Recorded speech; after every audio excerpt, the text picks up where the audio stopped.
ஆகாஷவாணி.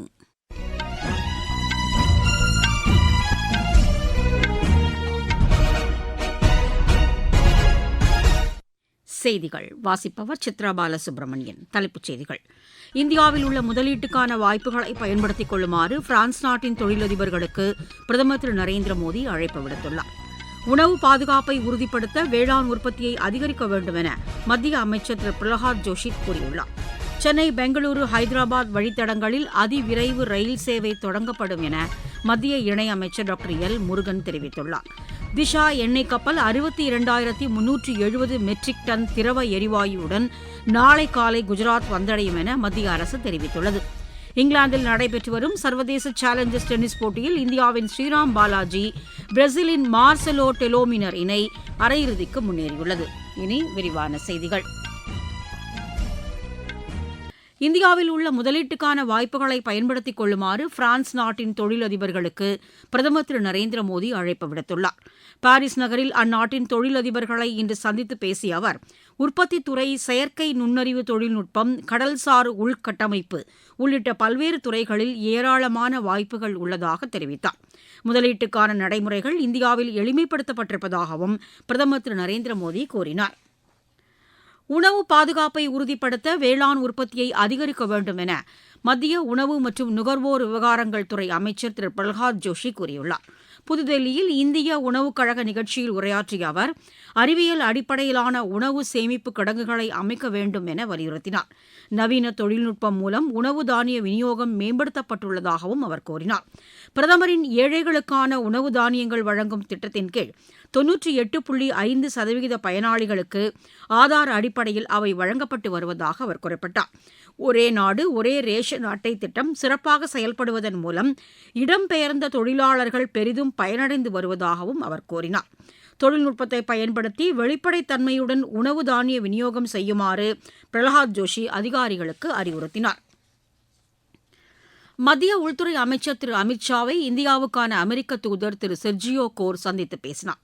புதுதில்லியில் நடைபெற்ற இந்த சந்திப்பின் போது தீவிரவாதத்திற்கு எதிரான நடவடிக்கைகளில் இருதரப்பு ஒத்துழைப்பை மேம்படுத்துவதுடன் போதைப்பொருள் புழக்கத்திலிருந்து இரு நாட்டு மக்களையும் பாதுகாப்பது குறித்தும் விவாதிக்கப்பட்டதாக திரு செர்ஜியோ கோர் தமது வலைதள பதிவில் குறிப்பிட்டுள்ளார். மேலும் இந்தியா, அமெரிக்காவில் குற்றச்செயல்களில் ஈடுபட்டவர்களுக்கு எதிராக கூட்டாக நடவடிக்கை எடுப்பது குறித்தும் ஆலோசிக்கப்பட்டதாக திரு செர்ஜியோ கோர் தெரிவித்துள்ளார். மத்திய அரசு புதிய ஹஜ் புனித யாத்திரை கொள்கையை வெளியிட உள்ளதாக சிறுபான்மையினர் நலத்துறை அமைச்சர் திரு கிரண் ரிஜிஜூ தெரிவித்துள்ளார். புதுதில்லியில் ஹஜ் ஆய்வுக் கூட்டத்தில் கலந்து கொண்ட பின் செய்தியாளர்களிடம் பேசிய அவர், சவுதி அரேபிய நாட்டின் ஹஜ் மற்றும் உம்ரா அமைச்சகம் இந்தியாவுக்கு 2 விருதுகள் வழங்கியிருப்பதாக கூறினார். இந்தியாவிலிருந்து ஹஜ் புனித பயணம் மேற்கொண்டவர்களுக்கு தேவையான அனைத்து வசதிகளையும் வழங்கியதற்காக சவுதியில் உள்ள இந்திய ஹஜ் புனித யாத்திரை ஆணையத்திற்கு இந்த விருதுகள் வழங்கப்பட்டுள்ளன. நடப்பு நிதியாண்டில் 26,000 கிராம சாலைகளை அமைக்க திட்டமிட்டுள்ளதாக மத்திய ஊரக வளர்ச்சி அமைச்சகம் தெரிவித்துள்ளது. பிரதமரின் கிராம சாலை திட்டத்தின் கீழ் அமைக்கப்படும் இந்த சாலை பணிகளுக்காக 18,900 கோடி ரூபாய் ஒதுக்கீடு செய்யப்பட்டுள்ளதாக தெரிவிக்கப்பட்டுள்ளது. இது தொடர்பான ஆய்வுக் கூட்டம் மத்திய ஊரக வளர்ச்சித்துறை செயலர் திரு ரோஹித் கல்சால் தலைமையில் இன்று புதுதில்லியில் நடைபெற்றது. ஆந்திரா, பீகார், சத்தீஸ்கர், மகாராஷ்டிரா, ராஜஸ்தான், ஜார்க்கண்ட் உள்ளிட்ட மாநிலங்களைச் சேர்ந்த ஊரக வளர்ச்சித்துறை அதிகாரிகள் இக்கூட்டத்தில் கலந்து கொண்டனர். கிராமப்புற பகுதிகளில் சாலை வசதிகளை மேம்படுத்தும் நோக்கில் இந்த திட்டம் செயல்படுத்தப்பட்டு வருகிறது. நீட் மறுதேர்வு வரும் ஞாயிற்றுக்கிழமை நடைபெறவுள்ள நிலையில் மாணவர்கள் பதற்றமடையாமல் தேர்வு எழுத வேண்டும் என தேசிய தேர்வு முகமை அறிவுறுத்தியுள்ளது. இந்த முகமை வெளியிட்டுள்ள அறிக்கையில், வெளிப்படைத்தன்மையுடனும் பாதுகாப்புடனும் தேர்வு நடத்த அனைத்து நடவடிக்கைகளும் மேற்கொள்ளப்பட்டுள்ளதாக கூறப்பட்டுள்ளது. மத்திய, மாநில அரசுகள், பல்வேறு அமைச்சகங்கள், பாதுகாப்புத்துறை ஒருங்கிணைந்து இந்த தேர்வுக்கான ஏற்பாடுகளை செய்து வருவதாக அதில் தெரிவிக்கப்பட்டுள்ளது. பெற்றோர்கள், ஆசிரியர்கள், பொதுமக்கள் தேர்வு தொடர்பான வதந்திகளை பரப்ப வேண்டாம் என்றும், மாணவர்களுக்கு தேவையற்ற மன அழுத்தத்தை ஏற்படுத்த வேண்டாம் என்றும் தேசிய தேர்வு முகமை வெளியிட்டுள்ள அறிக்கையில் குறிப்பிடப்பட்டுள்ளது. நீங்கள் கேட்டுக்கொண்டிருப்பது ஆகாஷவாணியின் செய்தி அறிக்கை.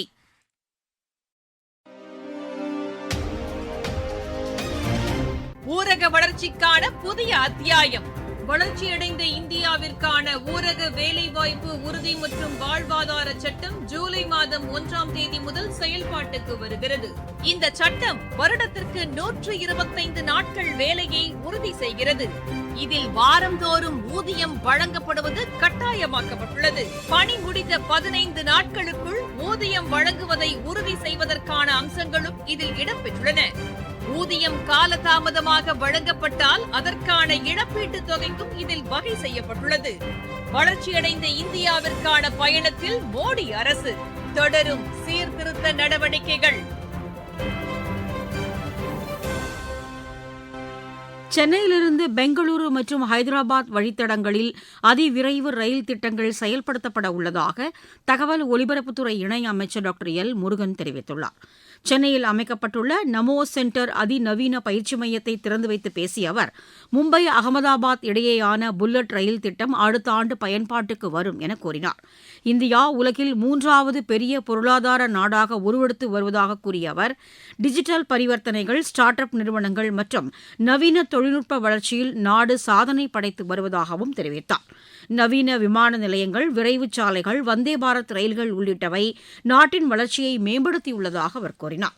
தற்போது உலக அளவில் இந்திய திரைப்படங்களுக்கு பெரும் வரவேற்பு கிடைத்துள்ளதாகவும் அவர் தெரிவித்தார். சென்னை, மும்பை, ஹைதராபாத், பெங்களூரு உள்ளிட்ட நகரங்களைச் சேர்ந்த தொழில்நுட்ப கலைஞர்கள் ஹாலிவுட் திரைப்படங்களுக்கான தயாரிப்புக்கு பிந்தைய பணிகளை மேற்கொண்டு வருவதையும் டாக்டர் எல் முருகன் சுட்டிக்காட்டினார். இந்தியாவிற்கு 62,370 மெட்ரிக் டன் திரவ எரிவாயுடன் திஷா எண்ணெய் கப்பல் நாளை காலை குஜராத் மாநிலம் தாஹக் துறைமுகம் வந்தடையும் என மத்திய அரசு தெரிவித்துள்ளது. இன்று புதுதில்லியில் செய்தியாளர்களிடம் பேசியபோது இதனை தெரிவித்த கப்பல் போக்குவரத்து அமைச்சகத்தின் இயக்குநர் திரு ஓபேஷ் குமார் சர்மா, மால்டாவிலிருந்து புறப்பட்ட இந்த எண்ணெய் கப்பல் கடந்த திங்கட்கிழமை அன்று பாதுகாப்பாக ஹோர்முஸ் நீரிணையை கடந்ததாக தெரிவித்தார். போர்ச்சூழலால் பாதிக்கப்பட்டுள்ள வளைகுடா நாடுகளிலிருந்து 3639 இந்திய மாலுமிகள் இதுவரை பாதுகாப்பாக தாயகம் அழைத்து வரப்பட்டுள்ளதாகவும் அவர் கூறினார். மேற்காசியா மற்றும் வளைகுடா நாடுகளில் தங்கியுள்ள இந்திய மாலுமிகளின் பாதுகாப்பை உறுதி செய்ய மத்திய அரசு தொடர் நடவடிக்கைகளை எடுத்து வருவதாகவும் திரு ஓபேஷ் குமார் சர்மா தெரிவித்தார். நாட்டில் உள்ள எண்ணெய் சுத்திகரிப்பு நிலையங்கள் முழு அளவில் செயல்பட்டு வருவதாக பெட்ரோலியத்துறை இணைச் செயலர் திருமதி சுஜாதா சர்மா தெரிவித்துள்ளார். கடந்த 3 நாட்களில் 1,47,00,000 வீட்டு உபயோகத்திற்கான சமையல் எரிவாயு சிலிண்டர்கள் விநியோகம் செய்யப்பட்டுள்ளதாக அவர் கூறினார். 22,900 டன் வர்த்தக பயன்பாட்டிற்கான எரிவாயு விநியோகம் செய்யப்பட்டுள்ளதாகவும் அவர் குறிப்பிட்டார். இதுவரை 99,000க்கும் மேற்பட்ட குழாய் வழி எரிவாயு இணைப்பு பெற்றவர்கள் தங்களின் எரிவாயு சிலிண்டர் இணைப்பை திரும்ப ஒப்படைத்துள்ளதாகவும் திருமதி சுஜாதா சர்மா தெரிவித்தார். தொழிலாளர் வருங்கால வைப்பு நிதி சந்தாதாரர்களுக்கு நடப்பு நிதியாண்டில் 8.25% வட்டி நிர்ணயம் செய்ய மத்திய நிதி அமைச்சகம் ஒப்புதல் அளித்துள்ளது. வைப்பு நிதி அறங்காவலர் குழு கூட்டம் தெரிவித்த பரிந்துரையை ஏற்று இதற்கான ஒப்புதல் அளிக்கப்பட்டுள்ளது.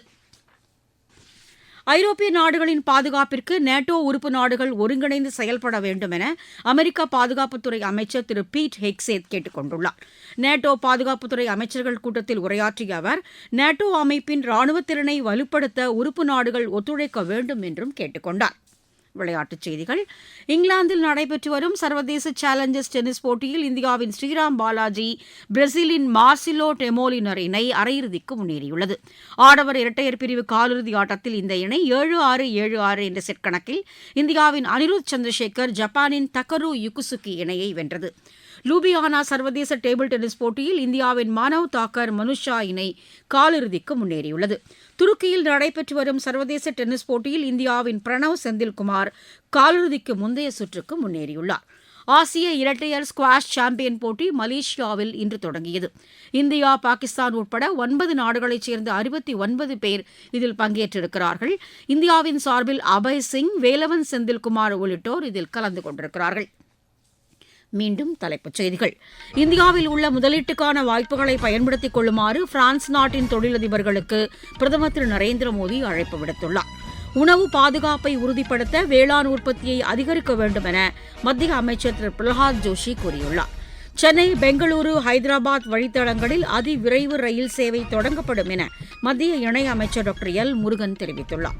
திஷா எண்ணெய் கப்பல் 62,370 மெட்ரிக் டன் திரவ எரிவாயுடன் நாளை காலை குஜராத் வந்தடையும் என மத்திய அரசு தெரிவித்துள்ளது. இங்கிலாந்தில் நடைபெற்று வரும் சர்வதேச சேலஞ்சர்ஸ் டென்னிஸ் போட்டியில் இந்தியாவின் ஸ்ரீராம் பாலாஜி பிரேசிலின் மார்செலோ டெமோலினர் இணை அரையிறுதிக்கு முன்னேறியுள்ளது. செய்தி அறிக்கை நிறைவு பெற்றது.